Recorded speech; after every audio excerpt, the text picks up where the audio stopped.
Né? Então deixa eu só falar aqui o que eu coloquei aqui. Ah, não coloquei nada demais, só coloquei boa tarde mesmo para todo mundo. Estamos aqui seguindo nessa ideia das lives, aproveitando esse tempo de isolamento. Eu e a Gabi continuamos aqui em casa, já são mais de 120 dias em casa. E nesse momento a gente está aprendendo muito, né, Gá? Falando com amigos, revendo outros, e agora com essa novidade também de falando com alguns médicos, que isso está sendo muito, muito legal. A gente só tem a agradecer aos médicos e a quem tem assistido. E hoje a nossa convidada é a doutora Renata Griso, que é médica da Gabi, e de tantos outros pacientes que precisam de algum apoio hematológico em função das malformações vasculares. Mas ela vai falar melhor que eu sobre isso. E pode chamar ela, né, Gabi? Acho que sim. Vamos chamar. Acha ela aí.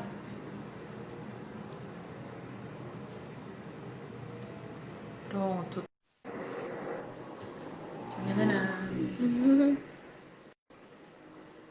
Tem bastante gente entrando agora. Agora foi o convite. Quer ir falando alguma coisa enquanto isso? Semana que vem a gente tem uma live da Érica e da Karina. Elas vão fazer no sábado, se eu não me engano, 3 da tarde, né? 3 da tarde. Depois a gente vai estar divulgando aqui no Instagram. E vai ser no Instagram das meninas e a gente vai estar passando direitinho. A maioria de vocês deve saber, porque a maioria deve seguir as meninas também, né?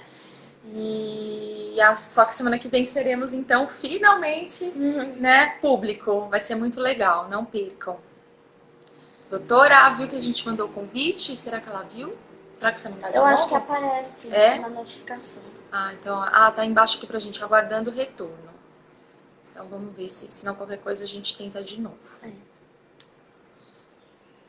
A doutora fez aniversário essa semana. Dia 7 foi aniversário da doutora Renata. Gabi tentando de novo. Será que agora vai? Acho que agora vai.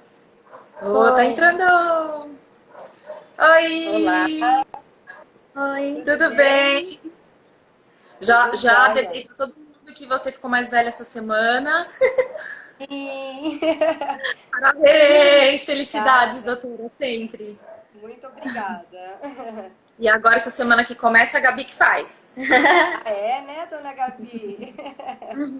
Aqui em casa, muita gente fez aniversário na pandemia.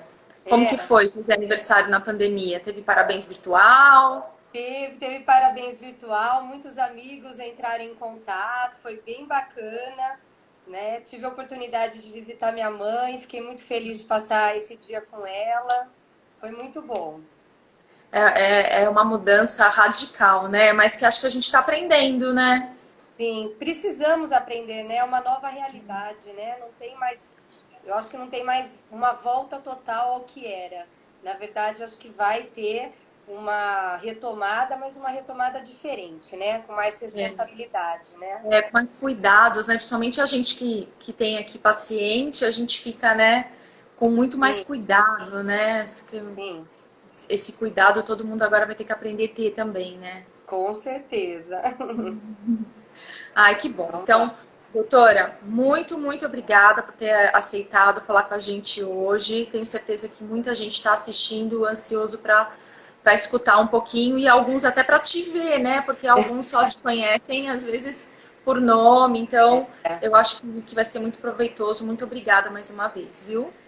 Obrigada a vocês pelo convite. Eu acho que é uma excelente iniciativa de vocês, uma oportunidade de divulgar sobre doenças raras, sobre tudo que a gente enfrenta no dia a dia. Tem muita mãe, muita família que acho que não teve acesso a nós ou a médicos especializados, e acho que é importante eles poderem ter essas lives para entender um pouco do que é, como que é a doença, as doenças, né, que a gente trata.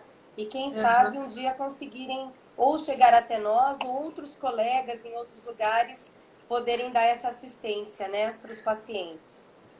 E a gente quer isso, né? A gente começou isso assim despropositalmente, mas a gente percebe assim, a gente começou a reparar que a gente começou a ver tanta coisa na internet, né, Gabi? Uhum. E nada sobre doença rara, e muito menos sobre malformação vascular. E a gente, poxa, a gente precisa invadir esse lugar e mostrar que a gente existe, que tem tratamento, porque a gente sabe como é difícil às vezes encontrar o tratamento, né? Então, Sim, tomara que surta esse efeito. Mas sim, então vamos começar. vamos lá. Vamos começar então entendendo quem é a doutora Renata Grigio. Você pode contar um pouquinho pra gente, assim, da sua trajetória como médica, como se tornou uma oncohematologista, pediatra? Conta um pouquinho Uhum. da sua história pra gente, doutora. Vamos lá. Bom, eu fiz faculdade em Catanduva, né? Faculdade de Medicina de Catanduva. Depois eu fiz pediatria em São José do Rio Preto, onde eu tive o primeiro contato com a parte de hematologia, oncologia e tive também alguns pacientes que lá passaram e que a gente teve a oportunidade de encaminhar aqui para São Paulo, né? Na ocasião. Eu fiz em São José do Rio Preto, faculdade, a parte de pediatria, especialização. Depois eu fiz oncohematologia no Hospital Boldrini de Campinas, que é um hospital ligado à Unicamp, né, que é um hospital que atende oncohematologia infantil lá. Depois comecei a trabalhar nessa área, trabalhei em São José do Rio Preto durante 5 anos em oncohematologia, aprendi muito lá. Lá também tive alguns pacientes de malformação linfática, hemangioma, e que na ocasião a gente sempre encaminhava para São Paulo, né? Porque assim, parece engraçado, mas é verdade. Na faculdade a gente assim tem uma pincelada do que é malformação, hemangioma, a gente quase não ouve falar muito, não dão muita ênfase a isso, né? Como tudo que é raro, eles pincelam, né, na faculdade. Depois, nas especialidades, você às vezes tem contato quando você faz em hospitais maiores, às vezes tem colegas que nunca tiveram contato com essas doenças. E depois de São José do Rio Preto, que eu trabalhei lá, eu vim para São Paulo e comecei a fazer plantão no Hospital AC Camargo, né? Foi quando eu tive o primeiro contato com a equipe, que eu já encaminhava, algumas vezes encaminhei paciente para cá e tive, né, a felicidade de, num plantão meu, atender paciente, né, da doutora Heloísa, né, que é a chefe do departamento lá, que já era e é até hoje, né? E tive a oportunidade de conhecer mais a fundo essa especialidade. É, Pedi para ela para poder acompanhar os pacientes, a participar do ambulatório, que era algo que eu via que era muito interessante, muito importante ter um desenvolvimento, aprender um pouco, mesmo que eu não ficasse nessa área, eu achei muito interessante.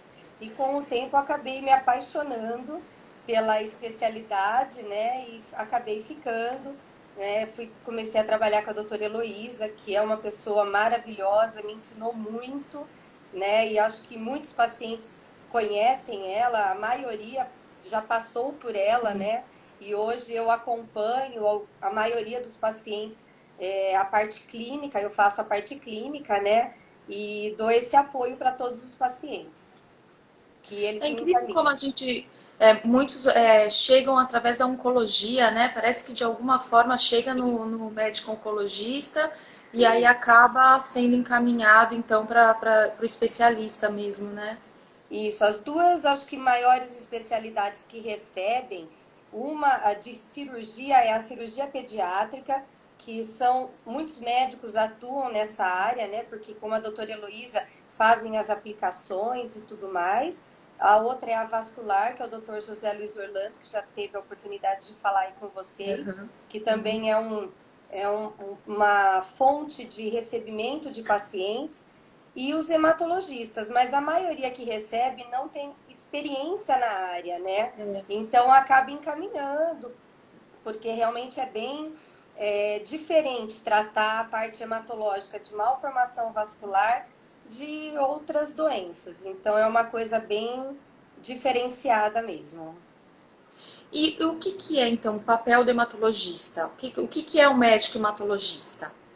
Bom, o médico hematologista é aquele que cuida das desordens do sangue, né? De anemias, de coagulação, problemas de coagulação, alterações dos glóbulos brancos relacionados à defesa, imunidade. É uma gama muito grande de doenças que fazem parte da função do hematologista. Porque as doenças, de modo geral, ou todas, não sei, acho que elas vão refletir lá no sangue, né? Sim, muitas. Tem as doenças de origem primária, né, no sangue. Então, são algumas, tipo anemias raras, né? Leucemias. Tem outras que mais relacionado a câncer, né? E tem as benignas, a grande maioria benigna, que o papel do hematologista mesmo tem essa divisão de tratar de doenças benignas e malignas, né? Então, a gama de doenças que o hematologista, de doenças benignas que ele trata é muito grande, mas e também as que são associadas a alguma desordem causada por alguma outra doença, como no caso nosso, que são as malformações, né, e os Uhum. tumores vasculares, e que o hematologista tem um papel, eu considero importante, né, porque Sim. é um afinamento do tratamento, né, é como se a gente tentasse deixar o paciente mais estável para que ele possa receber o tratamento que vai fazer o tratamento dele de base, né? Que são as embolizações, os tratamentos de aplicação de remédio. Apesar que hoje tem alguns tratamentos que a gente faz que são só clínicos, né? Mas aí a gente vai conversando. Vai. Uhum. E eu posso dizer que hoje, então, dentro dessa tua trajetória, a maioria, ou todos, não sei se os pacientes são de malformação vascular. Sim, hoje, atualmente, né, a grande maioria dos pacientes são pacientes que têm não só malformações vasculares, que uma coisa que a gente tem tentado colocar na cabeça dos pacientes, dos colegas médicos, é uma diferenciação grande que existe, porque hoje a gente sabe que as anomalias vasculares, que é como se fosse um ramo principal, ela se subdivide em tumores vasculares e malformação vascular. Então, os tumores Isso. vasculares são os mais conhecidos, são os hemangiomas, os hemangioendoteliomas, que são mais raros, mas também tem muita desordem hematológica, né? E tem as malformações vasculares, das quais a gente tem malformação vascular simples, né? Desde do sistema venoso, capilar, arterial, linfático, isoladamente, até os que são em conjunto, que vão se juntando e tendo as malformações mais complexas e que muitas vezes geram as síndromes, que são conhecidas, né? Tem várias síndromes que a gente sabe que existe.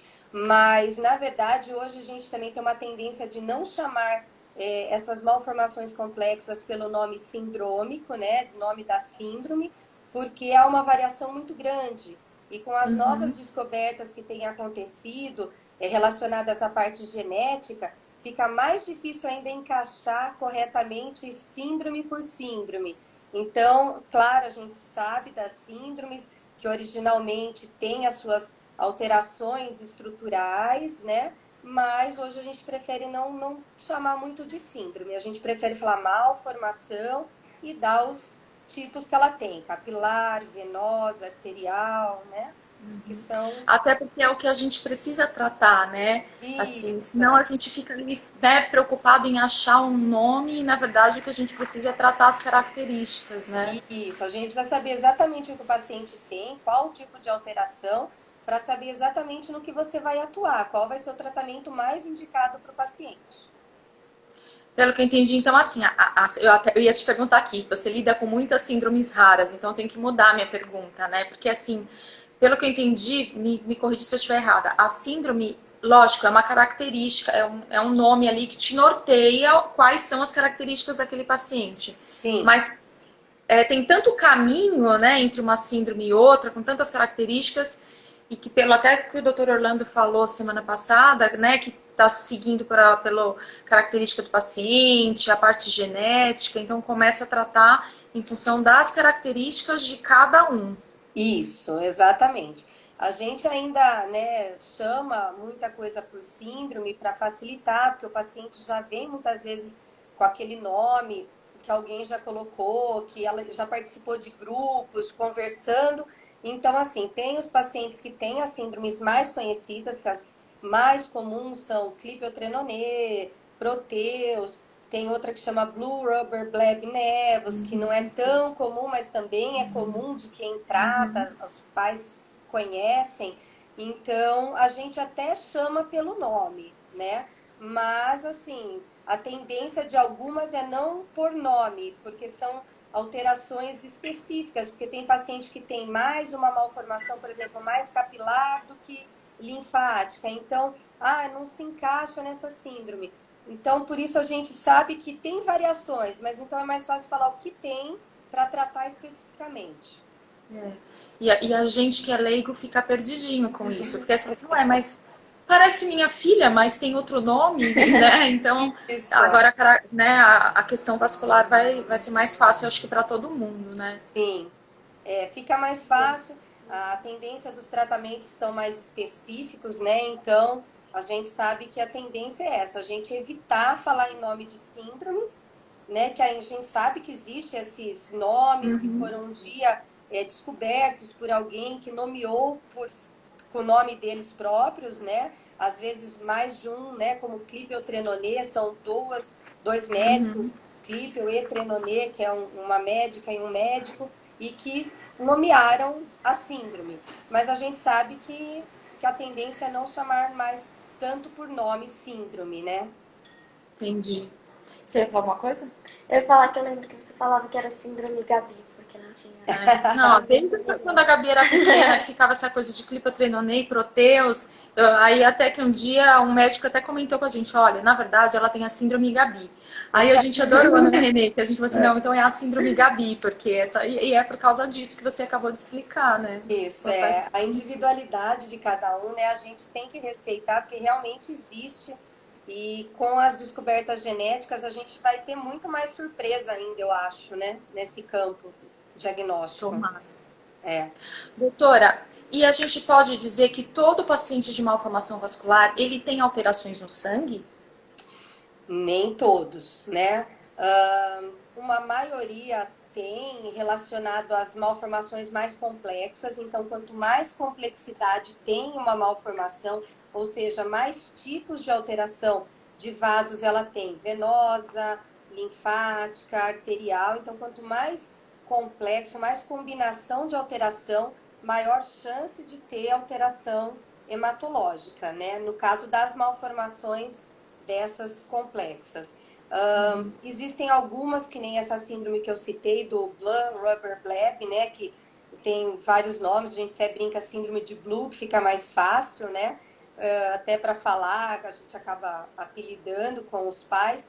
Ela tem um distúrbio hematológico importantíssimo, de uma anemia profunda por consumo. Então, assim, nem toda a alteração ela é igual. Então, assim, nas malformações vasculares e nos tumores vasculares que têm alteração hematológica, a gente percebe uma diferença grande. Então, algumas alterações são por consumo da própria lesão. É como se o corpo consumisse dentro da malformação a parte vermelha ou a parte das plaquetas, né? E em outras não, é por represamento. Né, fica represado lá dentro, no outro é por destruição da célula sanguínea. Então a gente tem várias alterações. Outros têm muitas infecções e acaba fazendo uma anemia secundária, né, que acaba gerando um consumo dos elementos sanguíneos maior. Então, nem toda alteração, malformação vascular, nem nenhuma desordem, na verdade, hematológica, ela é igual ela é diferente. Por exemplo, uma síndrome, vamos falar assim, para uma síndrome tal, ela é de um jeito, para outra ela pode ser de outro. Por isso que a gente sempre fala para os pais, olha, é muito importante a troca de informações que vocês fazem entre pais e pacientes, mas o que é falado para o teu filho é específico para o teu filho. Não é para você sair falando, olha, ela passou isso para mim, tá certo eu também tomar? Não, não é bem assim. Então, na verdade, é um cuidado que tem que ter, né?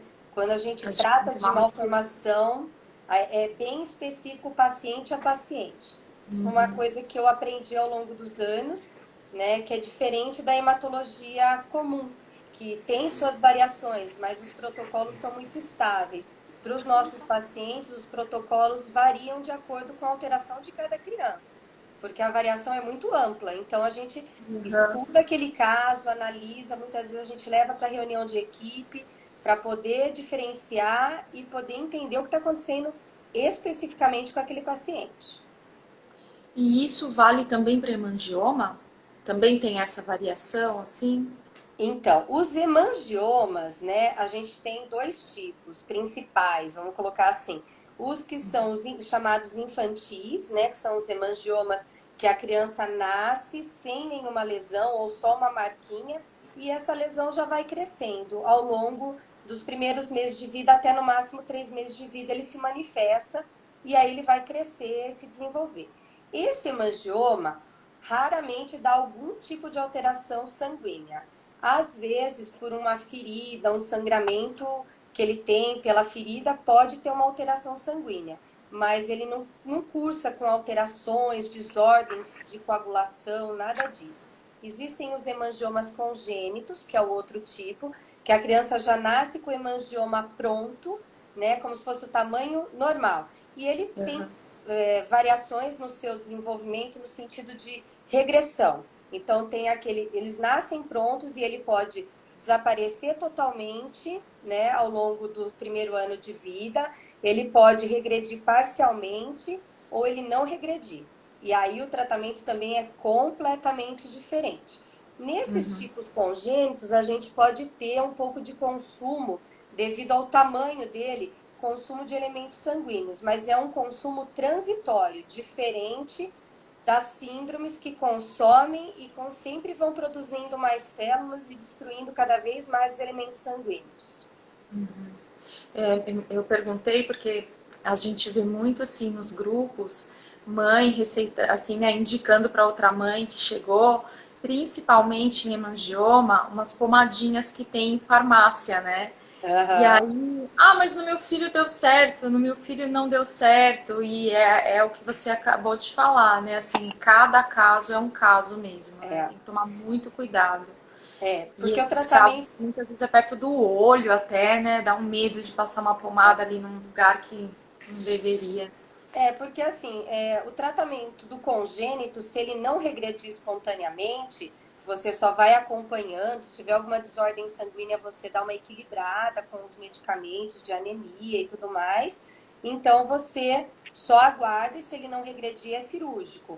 Os hemangiomas comuns da infância, que são esses que nascem sem nada, ou com uma pintinha, uma manchinha, e vai evoluir, né, com um halo e vai ter uma evolução que vai crescer. Ele pode tanto crescer com volumes grandes como volumes pequenos. Ele pode ser focal num local só, por exemplo, no bracinho, na mãozinha, ou ele pode ser segmentar, pegar o bracinho todo. Ele pode ser na face, pegar a face toda. E assim, o uso do medicamento vai ser de acordo com o tipo de lesão. Por isso que, assim, pomada não é tão inocente quanto parece. Muitas vezes a própria medicação, a pomada, pode levar a uma ulceração superficial, fazer uma úlcera e que, por ser uma lesão vascular, demora muito para fechar. O tratamento, na verdade, tem que sempre passar com o médico para ele avaliar. Quando não tem condições de chegar até o nosso grupo ou algum grupo que trate, né? Procurar um pediatra na cidade, que toda criança tem o seu pediatra, e a gente está à disposição para entrar em contato, orientar, porque a visão de um médico de falar como é a lesão para nós é importante, porque ele avaliando a gente vai conseguir entender que tipo de tratamento vai ser mais adequado para aquela criança. De repente é só a pomadinha mesmo, que é o timolol, que é o colírio, né? Então, mas muitas vezes não, ele não vai ser adequado, ele é até nocivo para o tratamento. Então tem que tomar muito cuidado. Geralmente o tratamento do hemangioma pode ser feito, né, com propanolol, que a gente usa muito. Em alguns casos a gente pode usar outra medicação que é o atenolol. A gente faz suporte com o timolol, que é o colírio, né, que tem as suas variações, que a gente não pode usar ele em líquido, em gel, para não ter complicações de absorção, nenhum risco para a criança, tá? Também tem esse detalhe. e o tratamento muitas vezes também indicado é o laser. Então tudo depende, né? São 4 tipos de tratamento que vai depender do tipo de lesão da criança. Avaliação clínica, clínica, clínica, né? Sim, com certeza. Você quer me interromper ou Eu continua acho que tem aqui? uma Você quer dar uma pergunta olhada? perguntaram de hemangioma, e aí como a gente já estava falando, a Cris perguntou se hemangioma é hereditário. É assim, Cris, tem hemangioma que ele tem vamos colocar assim, tem uma parte dos hemangiomas que são hereditários, mas é genético e é muito pontual isso. Todos são alteração genética, mas para ser hereditário, ou seja, que veio de herança da família, né, são muito poucos casos, é muito raro. Eu, em 10, 12 anos que estou com isso, trabalhando com a doutora Heloísa, né? Que eu acompanho bastante caso de hemangioma junto com ela. Assim, eu acho que eu me lembro, tinham 2 famílias nesses 10 anos que tinha histórico na família de ter. E que nós, naquela época, não tínhamos disponível pesquisa genética, que agora está começando as pesquisas genéticas aqui. Então, agora talvez a gente conseguisse falar, olha, esse foi hereditário e o gene alterado é tal. Mas naquela época eu lembro que era assim, então foram 2 casos muito pontuais, familiares, que quase todos da família, tipo, a mãe tinha, a avó tinha e por aí vai, né? Então, ele é genético, ele não é hereditário, tá? Então, alteração genética sim, mas não hereditária. Vou até Pontualmente pode aproveitar ter. esse assunto. É, certa vez eu até te perguntei, né? Porque hoje em dia aqui no Brasil tem alguns exames de gene que fala, né? De E até te gente. perguntei, acho interessante a Gabriela fazer. E aí na época você falou, não, se você quiser fazer, pode fazer, mas não é certeza. Fala um pouquinho sobre isso. Como estão esses exames genéticos? Vale a pena nós, pais, nos preocuparmos com isso nesse momento? Ir É assim, atrás disso? Andréia, a alteração genética hoje está em estudo bastante de várias diagnósticos. Alguns já têm genes conhecidos que determinam aquela alteração, né? E outros não têm ainda o gene determinado. Então, assim, no que será importante isso? Num futuro próximo, eu acredito bem próximo, e já está isso em pesquisa nos países que têm acesso a fazer esse tipo de pesquisa, que aqui a gente ainda não tem como fazer, implantar um protocolo de pesquisa com tanta facilidade. Então, assim, o que a gente sabe hoje? Que seria importante, por exemplo, vamos fazer um exame genético na Gabi. O que vai ser importante para a Gabi? Para que eu vou usar esse exame genético? Para eu saber qual é o gene alterado? Só por isso, ele ainda é um exame caro, é um exame que pode ser custoso para a família, às vezes as famílias não têm condições de fazer esse exame, a maioria dos convênios ainda não pagam esse exame, né? Então, a gente prefere deixar essa questão para quando a gente for necessitar de um tratamento pontual, porque hoje os tratamentos estão direcionados para alterações genéticas. Então, meio que parecido, acho que as pessoas já ouviram falar nos tratamentos alvo, de célula-alvo, que é usado muito para câncer isso, né? Então, assim, no câncer de mama, a gente sabe que tem um gene alterado e hoje existe uma medicação que vai lá inibir aquela alteração e que vai melhorar mais rápido a lesão cancerígena. Então, o caminho das malformações vasculares, das anomalias vasculares, também está seguindo por esse caminho, onde a gente está descobrindo os genes e quais são os remédios de célula-alvo pontuais para tratar aquela síndrome em determinada circunstância. Então, nesse caso, eu acho que é importante. Então, é uma coisa que a gente ainda está desenvolvendo um protocolo, né? A gente está em vias de, né, já fazer isso, mas a gente ainda está tentando viabilizar esses exames de uma maneira melhor para os pacientes. Então, e que seja indicado para alguma situação específica, porque senão Sim. vocês vão gastar dinheiro, vocês pais ou pacientes, para saber que tem um gene X alterado ou não.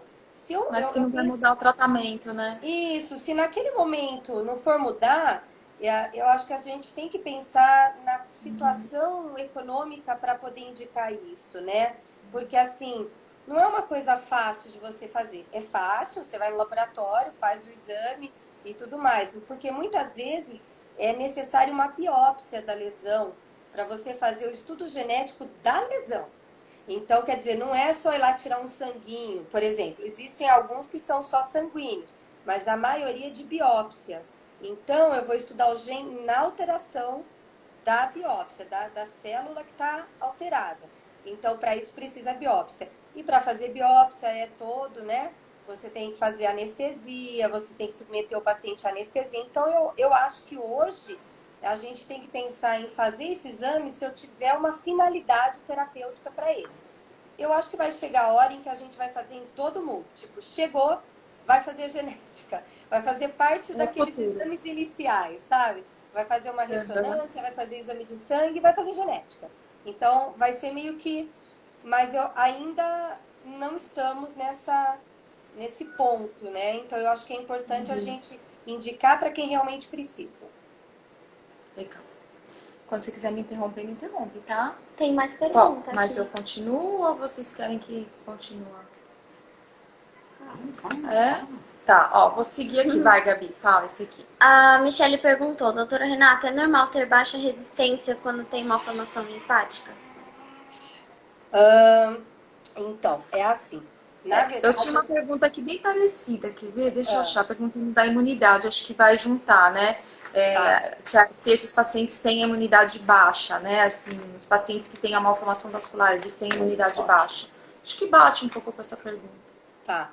É assim, as anomalias vasculares, principalmente as malformações, aqui tem alteração linfática, elas têm alteração do sistema linfático, né? Da parte de conformação do sistema linfático. E nós sabemos que o sistema linfático é responsável por parte da defesa do organismo, da produção de células de defesa do organismo, né? Que são, por exemplo, é muito conhecido os nódulos linfáticos, os gânglios, quando a pessoa tem uma infecção de garganta, assim, para tentar fazer as pessoas entenderem, né?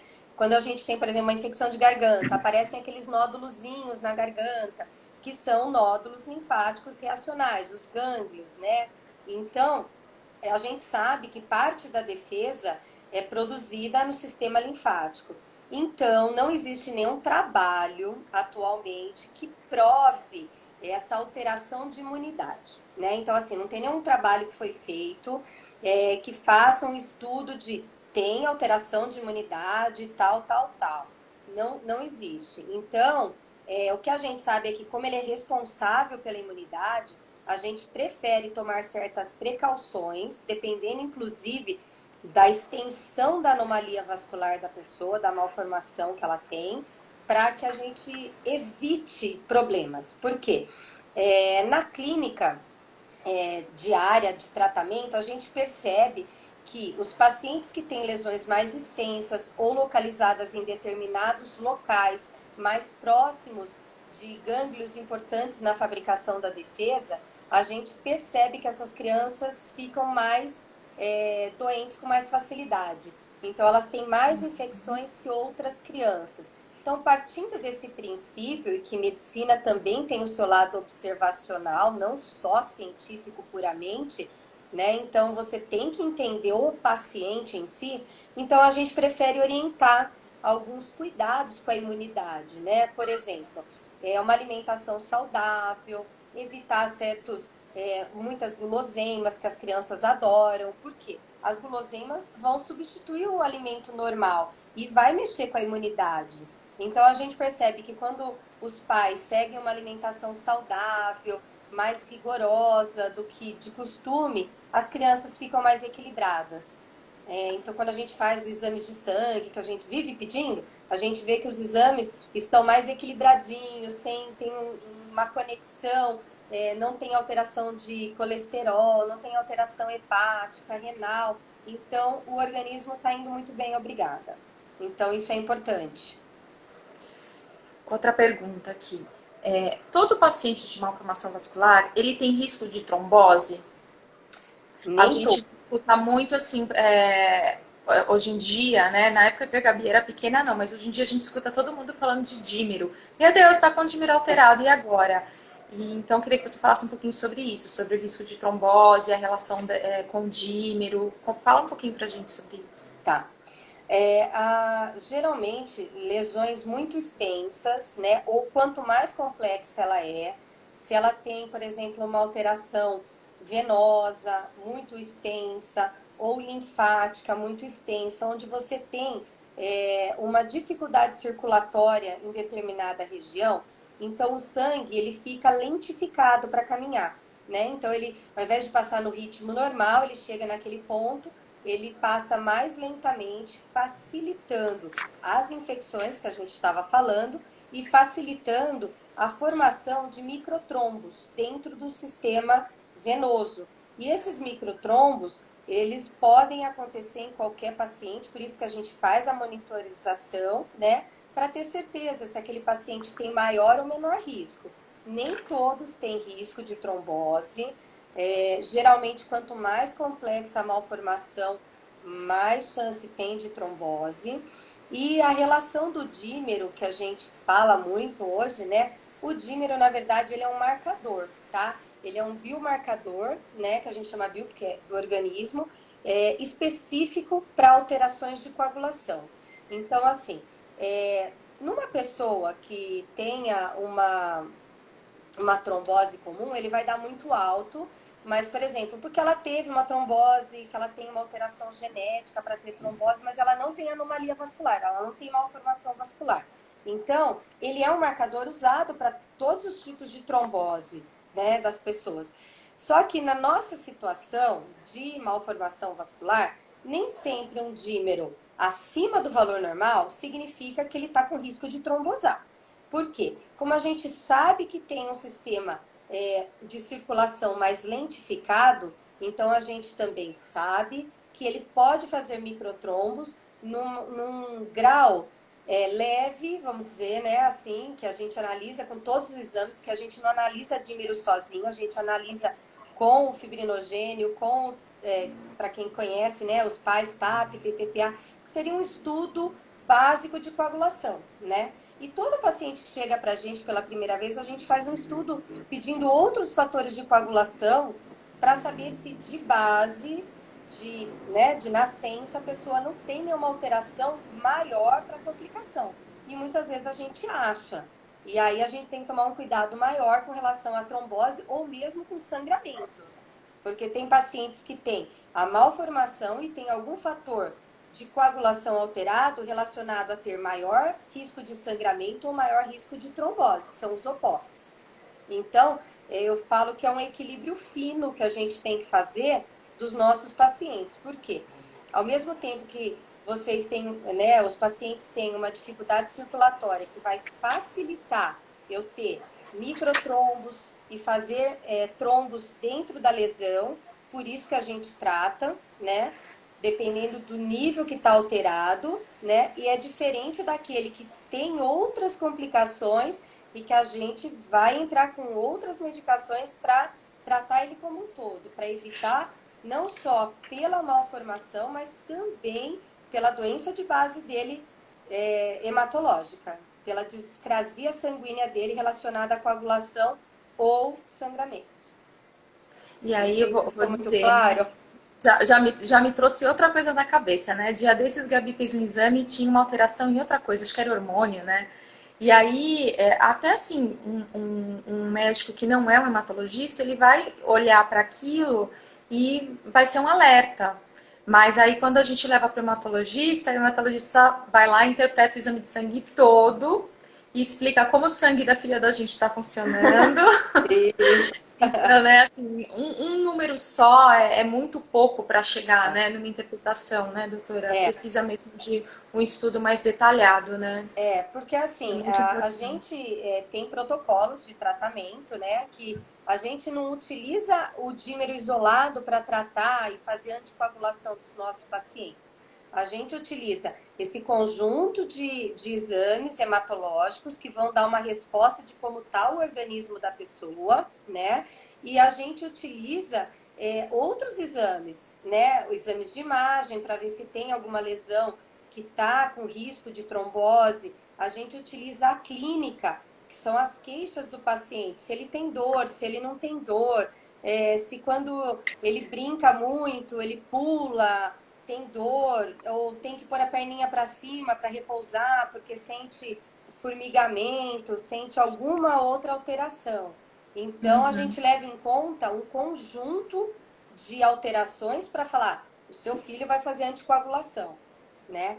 E a anticoagulação, às vezes, é indicada temporariamente para o paciente, a maioria é temporária, porque ela é decorrente do problema de base dele, da alteração vascular que ele tem, e não porque ele tem uma doença de base que tem risco de trombose. Então, é secundária.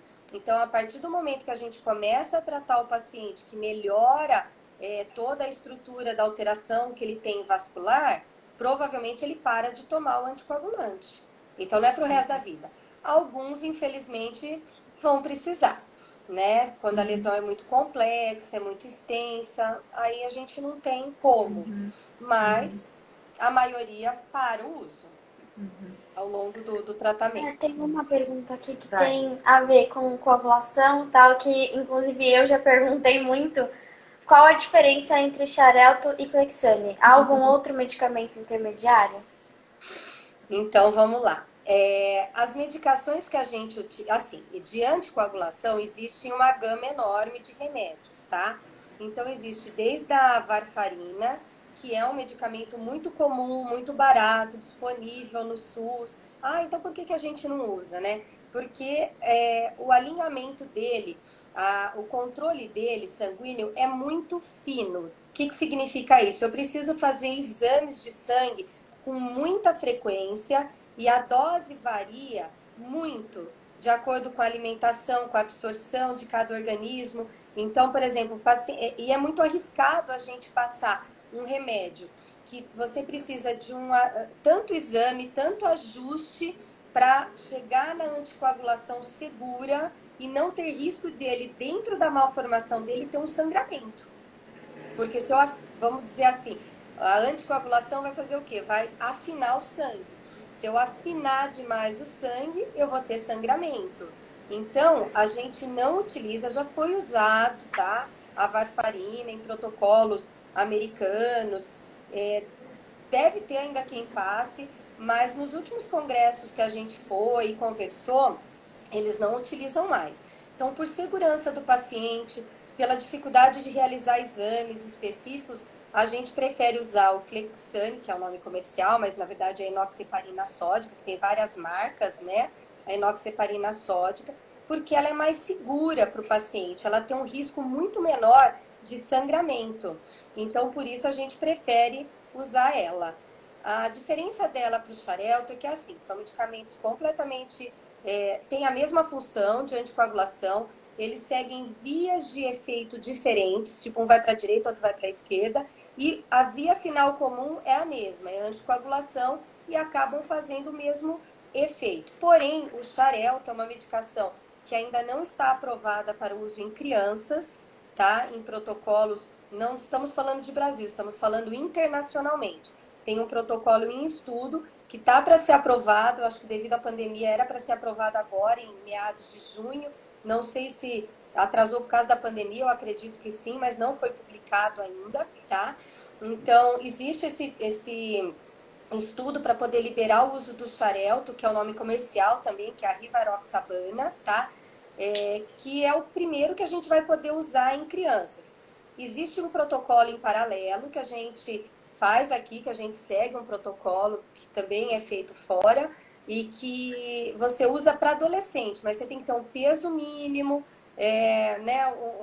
A criança tem uma idade mínima para você poder usar como se ele fosse já parecido com adulto. Aí a dose é calculada de acordo com o metabolismo do adolescente. A gente ainda não pode usar para criança pequena.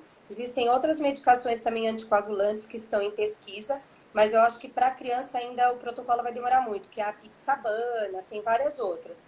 Mas a mais segura atualmente para os nossos pacientes é a enoxaparina, mesmo porque ele tem um efeito anti-inflamatório que o Xarelto, que a rivaroxabana não tem, né, assim, local. Então, geralmente os nossos pacientes fazem microtrombos e ocorre um processo inflamatório na lesão. junto. E que ele atua tanto na anticoagulação desses microtrombos, desfazendo esses microtrombos, e ele também atua no processo inflamatório gerado por esse microtrombo na lesão. Então, o mais indicado, tanto para adulto como para criança, no uso nosso, é a enoxaparina. Apesar dos pesares de ser injetável, e os pacientes brigarem bastante com a gente.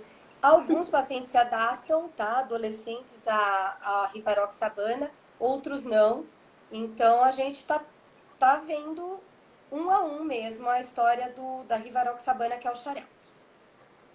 Aí as mães têm que usar mesmo gelinho, criar alguns procedimentos para tentar diminuir o estresse do Clexane. Pomada anestésica, né? A gente indica. O gelinho funciona bem, mas às vezes quando tá frio a criança não deixa. E eu acho que a gente aqui em casa tem uma abelhinha que a gente comprou, depois eu até pego se quiserem ver, que treme, assim, que tem uma questão de que treme, aí ajuda, né? A Gabi fala que ajuda, porque aí liga no cérebro e aí papum, foi.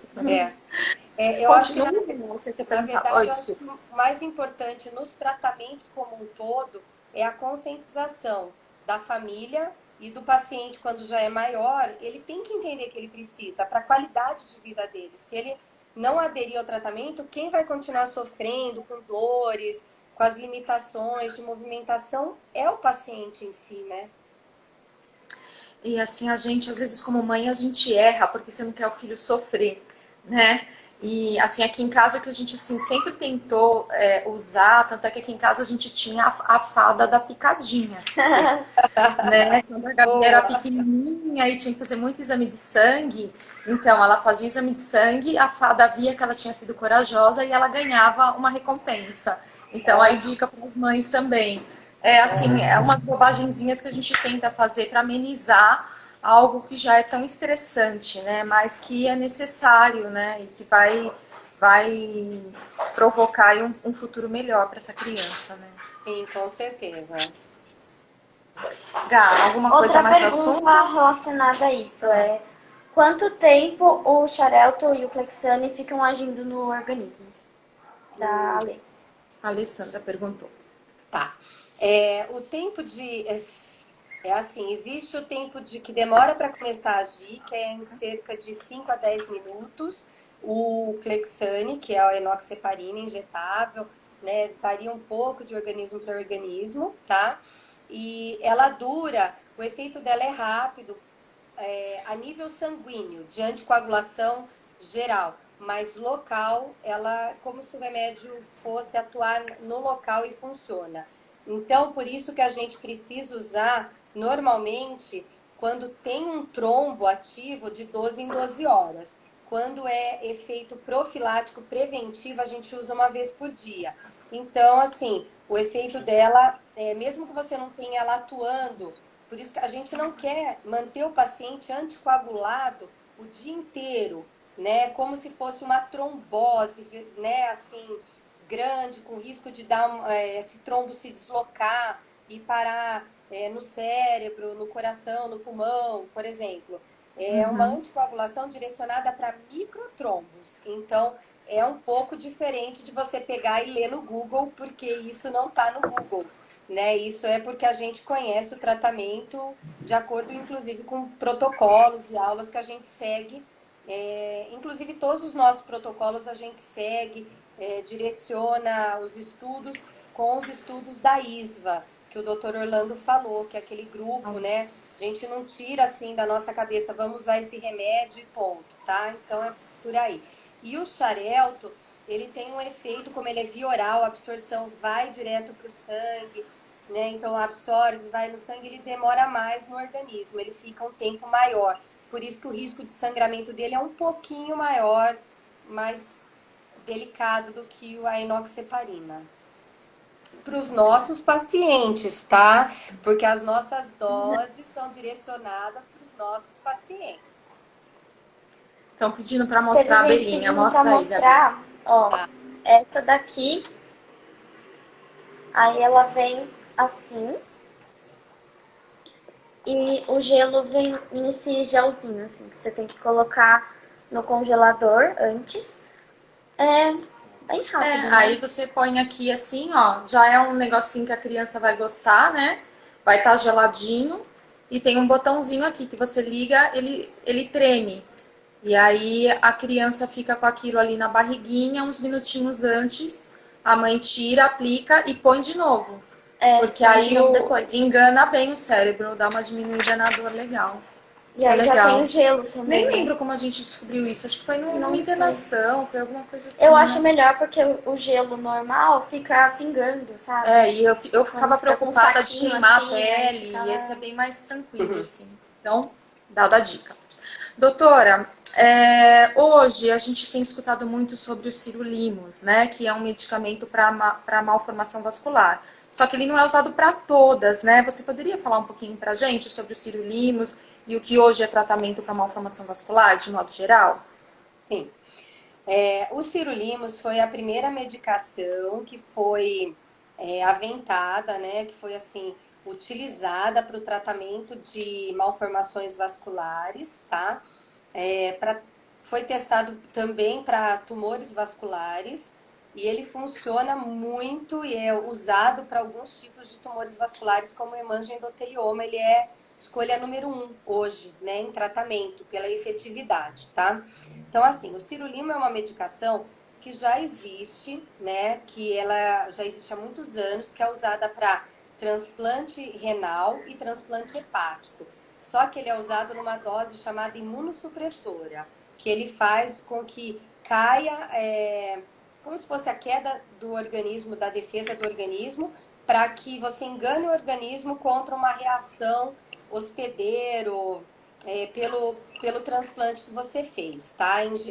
Um órgão estranho no seu organismo, então para não ter a reação hospedeiro, colocado algo diferente, então a função dele é esse nos transplantes. Para nós, o Sirolimus é usado numa dose que é muito menor do que a dose usada para o tratamento desses transplantes. Ele também já foi usado para outras situações, que eu não vou ficar citando aqui porque é muita, né, bem extensa a lista, mas ele é usado numa dose chamada para antiangiogênese. Por quê?